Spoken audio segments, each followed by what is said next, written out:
hora da entrevista do dia com Denise Campos de Toledo. E vamos falar das regras para as eleições municipais deste ano. Eu estou com o Fernando Lopes de Carvalho, que é advogado especialista em direito eleitoral. Boa noite. Boa noite, Denise. Um prazer estar aqui com você. E vamos falar então dessas regras. Nós tivemos algumas mudanças, aquela mini reforma que se imaginava não foi aprovada, mas independentemente disso, algumas coisas que já valeram inclusive para as eleições presidenciais, agora vão valer pela primeira vez nas eleições municipais. E tem toda uma discussão, por exemplo, da presença da mulher, das candidaturas, a divisão de recursos, de espaço na propaganda em rádio e TV, tem por raça também. Esse seria o primeiro ajuste a ser feito nas campanhas? Esse é um dos ajustes importantes que vai acontecer neste ano de 2024, porque há regras agora do Tribunal Superior Eleitoral determinando que os partidos ou federações utilizem em cada chapa de vereadores os recursos públicos de fundos na proporção da presença na chapa de homens e mulheres, no mínimo 30% de cada sexo, ou de um dos sexos, no máximo 70% do outro. Mas se houver, por exemplo, 40% de mulheres na chapa, deverá haver, no mínimo, 40% dos recursos de fundos públicos direcionados às mulheres. Também em relação às candidaturas dos autodeclarados da raça negra, terão também, de acordo com a proporção de candidatos assim declarados, eles terão direito de recebimento mínimo do fundo partidário. Se houver 20% de negros, haverá no mínimo 20% direcionados a eles. E a gente sabe que ainda tem muita cota aí sendo cumprida com mulheres que, na verdade, não têm efetivamente uma candidatura, recebem uma verba mínima, preenche aquele mínimo exigido, mas não tem o espaço que deveria ter na campanha, não é? Mas essa é uma questão que a Justiça Eleitoral está muito atenta. E a consequência do descumprimento, né, a consequência desta fraude, que se pode operar e já aconteceu algumas vezes no passado, ou seja, colocar mulheres laranja em chapa de candidatos apenas para cumprir formalmente a cota de gênero, a consequência é a cassação de todos os eleitos da chapa. E a Justiça Eleitoral tem aplicado. Em relação a gênero, também uma das novidades deste ano para as eleições municipais é a colocação em aplicação nesta campanha de regras que foram estabelecidas na legislação em 2021, colocando como crimes atos de discriminação contra candidatas em função do gênero. É violência política contra a mulher. Exatamente. Já houve a aplicação dessas regras nas eleições de 2022, mas talvez ali tenha sido mais diluído. Eu tenho a impressão que nas eleições municipais, nas disputas locais, essas questões vão ficar mais evidentes. Agora, tem uma outra grande discussão, que não é apenas aqui no Brasil, no mundo todo, que é a utilização da inteligência artificial. A gente sabe que já foram utilizados recursos tecnológicos através de redes sociais, de filmes, vídeos, fake news, nas eleições no Brasil, eleições nos Estados Unidos, que podem ter influenciado os eleitores com informações falsas. Agora nós teremos até audiências no final deste mês, de 23 a 25, com a ministra Carmen Lúcia, que vai estar através inclusive, transmissão pelo YouTube, na sede do TSE. Essas audiências vão discutir uma proposta que já foi apresentada, não é? Exatamente. Nós temos a cada processo eleitoral a edição pelo Tribunal Superior Eleitoral das resoluções que vão regulamentar a aplicação da legislação durante a disputa. Neste ano nós temos, a edição será provavelmente no mês de fevereiro, e neste mês de janeiro nós teremos audiências públicas para discutir as alterações que estão sendo propostas pelo TSE em relação a essas regras.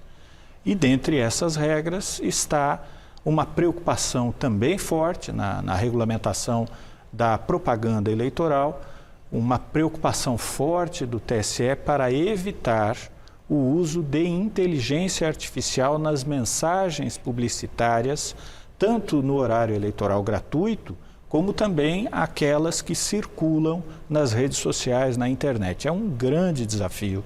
É um desafio que não é exclusivo do Brasil, é um desafio que se está se colocando nas eleições do mundo inteiro, em todas as eleições. Aliás, este ano teremos muitas, e é um desafio que se coloca também em relação às informações em geral. Cada vez mais nós precisamos ter fontes confiáveis de informação. Deve ter, inclusive, agências de verificação, mas a gente sabe que o processo nem sempre é tão simples, né? Nós tivemos essa discussão chegando à justiça nas eleições passadas, eleições presidenciais, fake news, e tem situações que é difícil controlar, como o que rola, por exemplo, através do WhatsApp. É muito difícil. Que aí são grupos fechados, que se alguém não denunciar, não se chega a uma punição. É difícil achar a origem. Né? Porque a Justiça Eleitoral promete punir também o compartilhamento. Mas o compartilhamento, dependendo da qualidade do truque, né, da montagem que se utilize na mensagem, pode ser até de boa fé. Então a pessoa acreditou naquilo, né? Exato. É a mentira virando verdade porque vai sendo repetida, né? O que a Justiça Eleitoral pretende estabelecer nesta campanha é que mensagens, vídeos, etc., que contenham algum tipo de trucagem e especialmente de uso de inteligência artificial, contenham a informação de que aquele material foi editado, foi modificado. É difícil, né? É uma questão de fé. Quando é comunicado, tudo bem. O problema é aquele que não é comunicado. Bom, teremos as convenções partidárias de 20 de julho a 5 de agosto, registro das candidaturas 15 de agosto, propaganda começa no dia 30. Agora, e a pré-campanha? Que já tem, inclusive, processos em relação a isso. Depois, se tivermos tempo, vamos falar, por exemplo, da situação do ex-juiz Sérgio Moro. Mas entrevistas com possíveis candidatos, pré-candidatos, há alguma restrição? Nada disso pode ser considerado pré-campanha? Olha, hoje a legislação é bem mais permissiva, mais liberal do que era há algum tempo atrás. Já não se considera a apresentação do candidato, a apresentação como pré-candidato, pedido de apoio, etc., e até a apresentação da sua história política, da sua história pessoal, nada disso hoje se considera como propaganda pré-eleitoral, como propaganda eleitoral fora do tempo. Há uma previsão legal muito mais liberal em relação a isso, então os candidatos se movimentam nesse espaço até o início da campanha eleitoral com uma certa liberdade maior. Agora, a preocupação da Justiça Eleitoral também tem sido, e aí entramos no assunto do ex-juiz Sérgio Moro, tem sido com o volume de gastos eventualmente aplicado por candidatos durante este período de pré-candidatura. Essa é uma questão que a Justiça Eleitoral também tem punido, já puniu há alguns anos a também juíza Selma, que foi eleita senadora pelo Mato Grosso do Sul, foi eleita e foi cassada, porque verificou-se que ela utilizou um volume muito grande de recursos na pré-campanha, um volume muito grande em relação ao limite de gasto estabelecido para a campanha, para aquele cargo. E em relação a quem já está no cargo, tende a se afastar, por exemplo, prefeito candidato à reeleição, vereadores, eles continuam exercendo o mandato normalmente? Eles continuam exercendo o mandato, esses que são titulares de mandato eletivo não precisam se afastar para concorrer.